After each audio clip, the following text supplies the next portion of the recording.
اور یو اے ای کی جانب سے بتایا گیا کہ ڈرون ایران سے نہیں عراق سے آئے تھے. اور ایک خبر اور آپ اس کے ساتھ ملا کر دیکھ لیں کہ عراق میں اسرائیلی خفیہ فوجی اڈوں کی موجودگی کی اطلاع بھی ملی ہے.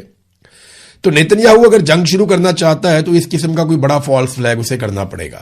میں پہلے بھی کہہ چکا ہوں کہ اس ریجن میں کسی وقت بھی کوئی چنگاری بھڑک سکتی ہے, کوئی فالس فلیگ ہو سکتا ہے اور صورتحال خرابی کی طرف جا سکتی ہے. بہرحال امریکہ نے ایک ایران کو تجاویز کا مسودہ ایک اور بھجوایا. جو ایران نے بھیجا تھا وہ ڈونلڈ ٹرمپ نے اور ان کی ٹیم نے مسترد کر دیا. اب دوبارہ سے امریکہ نے تجاویز بھجوائی ہیں پاکستان کو, اور پاکستانی وہ تجاویز لے کر گئے ہیں ایرانیوں کے پاس. اور پاکستان پوری کوشش کر رہا ہے کہ ایران ان تجاویز کے ساری نہیں مانتا تو میکسیمم چیزیں مان لے, تاکہ ایک معاہدہ ایسا ہو جائے جس کے بعد معاملات نارملائزیشن کی طرف جائیں اور پیٹرولیم مصنوعات اور باقی چیزوں کی جو ترسیل ہے وہ اس ریجن کے اندر کھل جائے. پاکستان کو اس کا یہ فائدہ ہوگا کہ ریجن میں امن آ جائے گا, پاکستان کی تھوڑی سی گڈی چڑھ جائے گی. لیکن پاکستان کا بڑا فائدہ پاکستان کو تبھی ہوگا جب پاکستان کے اندر سیاسی استحکام ہوگا, اور وہ تب تک نہیں ہوگا جب تک کہ عاصم منیر صاحب سیاسی استحکام آنے نہیں دیں گے.